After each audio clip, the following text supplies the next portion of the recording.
Welcome back, everyone, to the D3D4 YouTube channel. Today, we're having a discussion which I think most fans have every sort of Saturday about 5 p.m, and it's all about referees. Now, you may be listening to this and thinking, oh, about time, referees they're rubbish, they always get things wrong. Well, we've decided to have a sort of a more informed and, I hope, a little less emotive discussion about the job referees do and the way that they do it. And hopefully, by the time you've listened to this, you might not be quite so hard on them, because I think, personally, and we've got a panel of people here that will maybe agree with me, maybe not, but I think they need some help if they're going to be scrutinised to the level that we all give them on a weekend. Joining me to do this is obviously my usual podcast co-host, Chris Stringer. We are joined by Nathan as well, who, if you are familiar with our YouTube chats, he joins us on a regular basis as well. We're also joined by Matt Allen, who is a trained referee. Matt, introduce yourself, please, and let us know what experience and level of referees qualification have you just been through? I'm a newly qualified referee, refereeing in the what is essentially Sunday League football, and this is my first season as a referee. And so far, in terms of the support you've got to go and do that, how have you found it? So far, so good. My local FA have been very supportive. I mean, there has been a couple of occasions where I've had to report certain incidents to the league, and they've been very supportive. And also, we're at grassroots level now. The sin bin has been brought in, which is also proving very, very effective at reducing dissent. Yeah, I can imagine. I wonder if that's an idea that could go up a few divisions and probably, I reckon, have quite a profound effect on player behaviour in the professional game. I think it will come in eventually. Yeah, I expect it will. The reason we're talking about this is because obviously D3, D4 football, we're concerned with League 1 and 2, so the bottom two divisions of the professional English Football League. And it is a strange sort of situation that we find ourselves in where the Premier League and the Championship have professional referees conducting their matches on a Saturday and a Tuesday evening throughout the season, whereas League 1 and 2 do not. So the guys that are your referees at your match days in Division 3 and Division 4, they have jobs throughout the whole week, and then they're expected on the weekend to come in and officiate a match. Now that is, I'm sure, incredibly challenging, especially when you consider that the level of football is being increasing in both quality and pace for a fair few years. So you're asking referees who are part-time to come in to what is, a very competitive level of football where fitness is now superb, technology is improving, training techniques, and the players are getting far better. And you're asking them to officiate a game at the same level, but potentially as the referees who are full-time doing it in the two divisions above. And I think we give them a lot of stick, and we give them a lot of sort of mirth on social media on a Saturday afternoon when they get decisions wrong. But I think it's time to look at the argument that actually they need help, they need to be made professional, and we should have professional standard refereeing in all the professional leagues in League 1 and 2. Matt, you were explaining to us before we start the pod exactly how the referees in the professional leagues in England are currently set out. If you could explain a bit of that for our listeners, because I think it's quite an interesting subject, and it's quite eye-opening as well. Yeah, of course. So as things stand, the Premier League and the Championship are professional. They report to an organisation called the PGMOL, which is the Premier Game Match Official Limited, and they are basically a limited company, but are basically run by the FA, and obviously they're full-time, and they are employees of that company and remunerated for their work accordingly. Divisions 3 and 4, which obviously this pod covers, as well as the National League and some of the contributor leagues. I'm not sure down to which level of the pyramid, but as a referee down to level 4, are part-timers essentially, and they are managed by the National FA. And then level 5 downwards, so which is your more regional leagues and Sunday League or up a few levels, are managed by the regional FA, so Manchester or Lancashire, etc. Okay. So there you go. So you can see how the different levels of referees. So you have a select group for the Premier League, select group 2, which is a new group that was started in 2016, which is now for the Championship. You've got level 1, which is referees on the national list. They cover League 1 and 2, and then you've got a panel list of referees called level 2A, and they are the National League, and then the National League North and South are done by level 2B referees. The issue I have with all of this is that, the professional game should have professional refs, and I think a statement was made when they created this select group 2 for the Championship in 2016, and we'll come on to the financial side of this in a minute. But what was said by the head of the FA, the head of the EFL, the chief executive at the time, was that the expectations that were being placed on some of our officials were exceptionally unfair, given the fact that they have been holding down a demanding full-time job during the week and then being asked to referee a game at the weekend that can have a significant consequence for managers, players and supporters. Now they will have an opportunity to meet regularly, share learnings and devote more time to their profession that will only serve to improve the consistency on the pitch. So this was the statement made at the time when they had professional referees introduced into the Championship. And what it's basically saying is that it's very unfair on referees to be criticised, and I agree with this, when they're part-time, and the job that they're doing is going to have a significant impact on the teams at that level, the jobs of managers and players. Well, fine, but that's exactly the same level of consequence for managers, players and supporters in League 1 and 2, because they are essentially exactly the same setup, they're exactly the same professionalism, and indeed you could argue it's even more severe, because a manager and a player who may lose their job as a consequence of a poor season in the lower leagues are on far less money, and therefore it puts them in a bit more jeopardy than perhaps a player that's been earning a lot more money further up the pyramid. So my argument is that this should be made into a League 1 and 2 as well. Now, the issue, of course, is finance. And Chris, we were talking about this beforehand. So the referees that were made professional, there's 18 of them made professional for the Championship. What was the contribution that the Championship clubs each individually had to make towards this?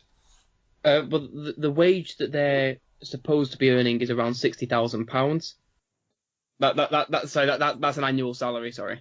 Yeah, annual salary. So £60,000 annual salary for referees at that level. So Championship clubs agreed to pay £50,000 per annum towards the contribution towards getting referees professional in their level, which worked out as 1.2 million per season, and about £66,000 each per referee per annum. So it's a cost for the clubs to do this, and therefore this is the prohibitive factor in doing it in League 1 and 2. But if you have, like I said, I did some fag packet maths just to see what it would cost, and I was basing it on, say, a referee earning £30,000 a year to do League 1 and 2 as a professional job.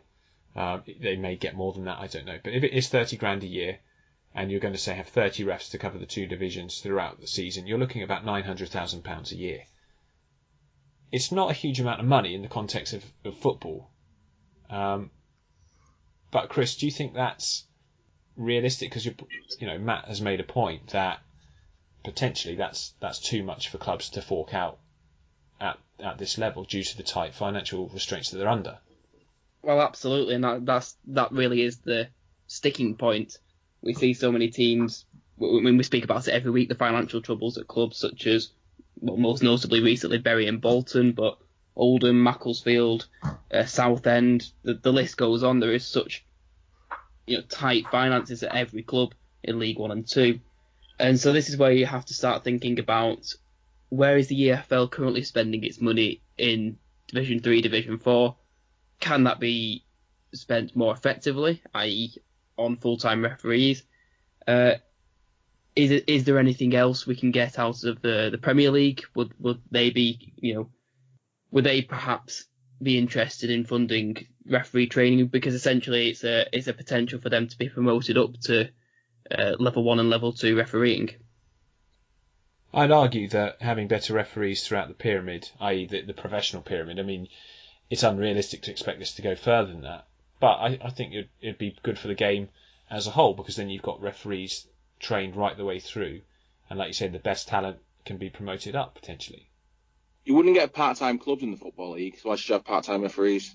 Well, exactly, and the Premier League currently, you can make arguments whether it's enough or not, but they currently make payments to the EFL clubs essentially as a recognition that they train a lot of young players, and it's in essence a very similar situation. You aid funding of referees in League 1 and 2 because eventually they will have better experience of refereeing at a very, very high level, and it will have to be a higher level if they're on a full-time wage for them to then move up to the Premier League and potentially then even onto UEFA level and FIFA level. Indeed, and Nathan, you were making a point that are there technological advancements that could be used to aid referees in the lower leagues? But the truth is, as you were suggesting, that infrastructure perhaps won't allow any of that. Yeah, it's about you've got to think like you could VAR is something that you can have in like World Cups, UEFA Champions League and the Premier League because there's the big fancy stadiums with the fancy technology and you can put that money into it and that's fine. The problem is how can you do something similar for League 1 and 2? I mean, is it something that perhaps maybe I think they tried this a couple of years ago, but perhaps have some form of like a referee behind the goal or something who's going to look for those, is there in a corner, is there a pulling of a shirt or someone being pushed over? You're not going to get the replays, but perhaps some form of a compromise because it's unrealistic to expect, I don't know, a Macclesfield to be able to install the facilities for VAR and then have the money and stuff like that. So possibly having, like fifth or sixth officials or something who maybe stand behind the goal for certain things like corners and free kicks to pick out these decisions in the same way that VAR does. I know at the World Cup in 2018 there was a lot of on corners, a lot of pushing and shoving because of the new rules that were being brought in that were then clamped down on, and you saw a lot of penalties being given. So perhaps maybe having these extra officials potentially could be some form of compromise between the big fancy technology and getting stuff right. It's a good point, Nathan, but there is one sort of very important thing to make clear is that actually the vast majority of decisions made by referees at all levels are correct.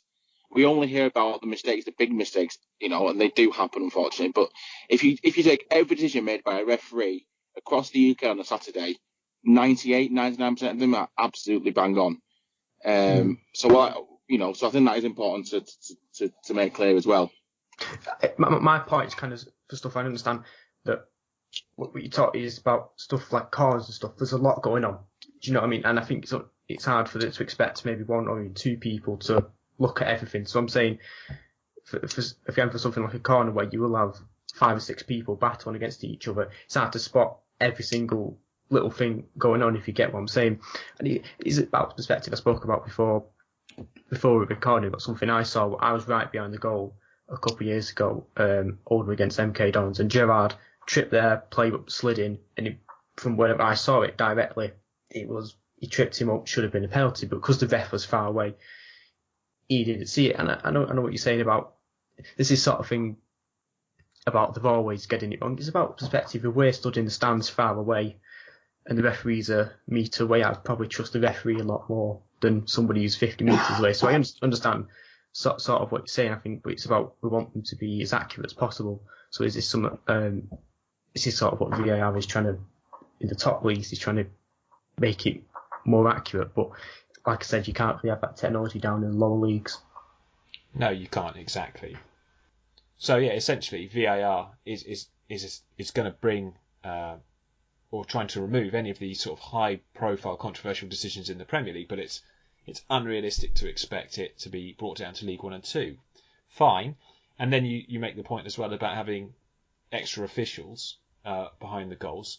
However, that all costs money as well. So my expectation and my point is that realistically, the better investment would just be to have the man in the middle as a professional who does this full time and has got full training to do the job. And we talk about where can the money come from. Well, there's easily enough money in football to have a central fund agreed, I'm sure, between the bodies, either the EFL and the Premier League, and different clubs can make different contributions potentially. Sponsorships, indeed, yeah, that could be a way to do it. I mean, I'm sure because we're not talking silly sums. I mean, say for example, we're talking £900,000 for League One and Two. Even if you're talking, £2 million, just to double it, just to have that buffer. I mean, across a year, it's not an insurmountable amount of cash when you're considering the parachute payments of one team coming out of the Premier League. I mean, Chris, what did we say that was?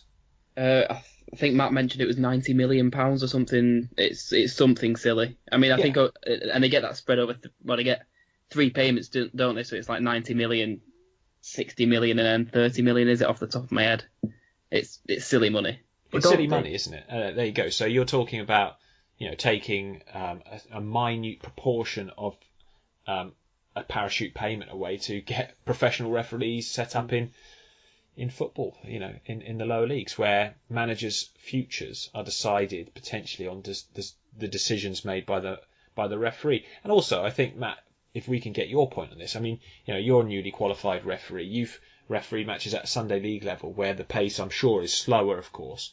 But how difficult? And the referees. Yeah.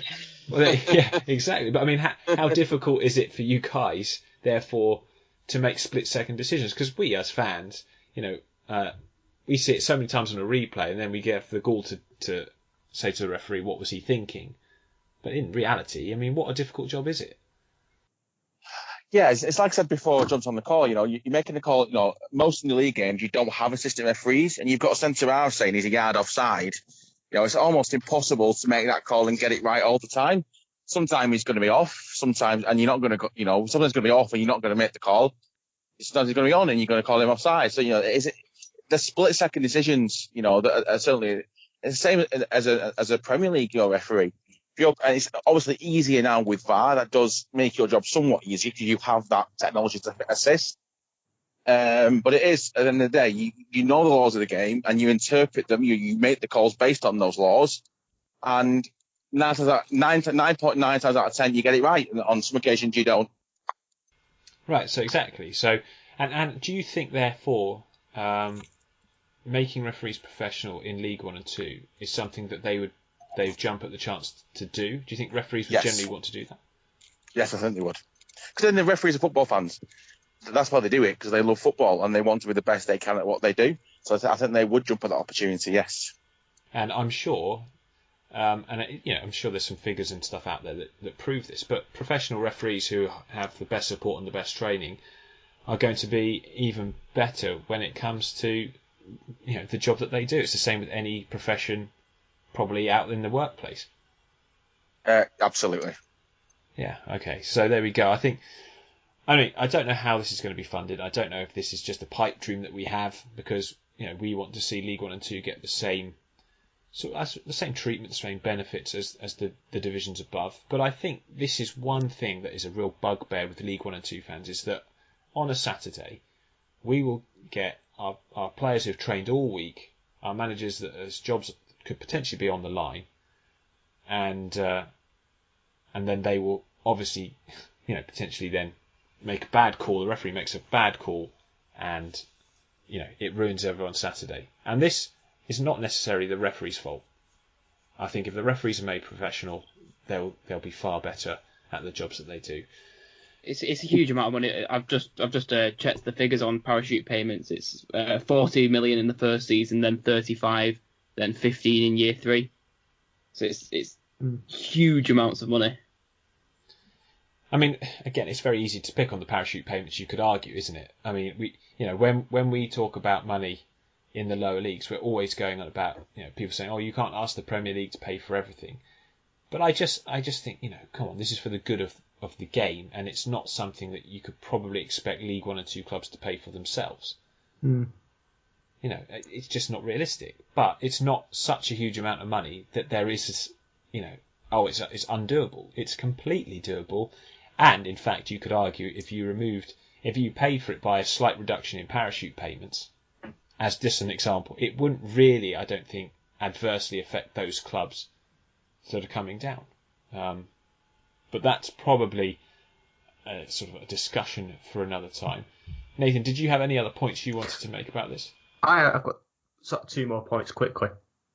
So another one is sort of about like consistency. Some that gets talked about is like you've got referees in other countries. There's a different sort of football culture. So someone like Peter Crouch, from what I remember years ago, if he played for England with UEFA referees, he often got penalised more for being a bit more physical or whatever. So some of the, if the referees were allowed to go professional, is that in the same way that players they meet up and analyse everything every single week, analyse all your mistakes, but also analyse your good bits, that it would allow them on a Thursday something, if they're professional, when there's no games, to meet up something and go, this is what was done good, this is what was done bad, and this is how we can make it sort of like, learn off your own mistakes, but also learn off other people's mistakes. You know what I mean? In the same way, it's football. Funny you should mention that, but I think the new group, the Select Group 2 that was created for the Championship, they meet up every fortnight to do exactly what you've just said. There we go. So if we could have that. And it makes a huge difference, I'm sure, because they sit there on every fortnight and they look at some really difficult decisions and they go through as a group. How would you deal with that? How would you deal with that? How would you prepare for that? What would the outcome be?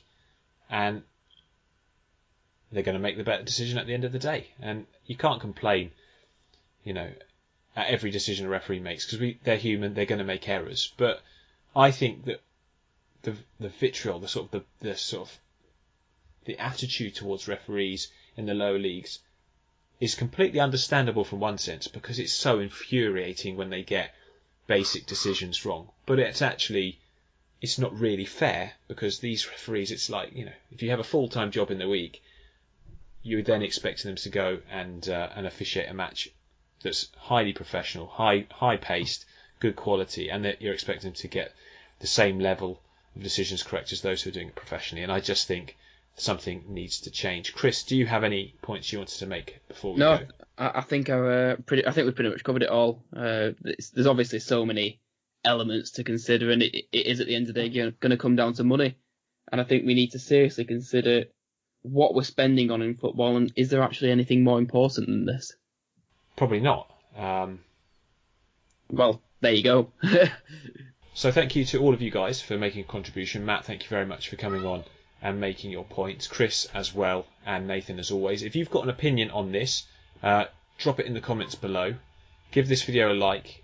Join us on Twitter for a discussion about this, because it is something that I'm passionate about. I think, as much as we all hate referees making poor decisions, I think it's not necessarily their fault, and they need to be helped by this. But thank you for having a listen to this chat. Thank you for tuning into it, and we'll be back for a podcast on Sunday, and we'll be trying to make these kind of discussions far more regular on our YouTube channel going forward. If there's a subject you'd like us to cover, drop it to us on Twitter, or drop it to us on our YouTube channel, and we'll incorporate into our rotating routine. And of course, you can get a priority on your ideas for that sort of thing as a patron supporter.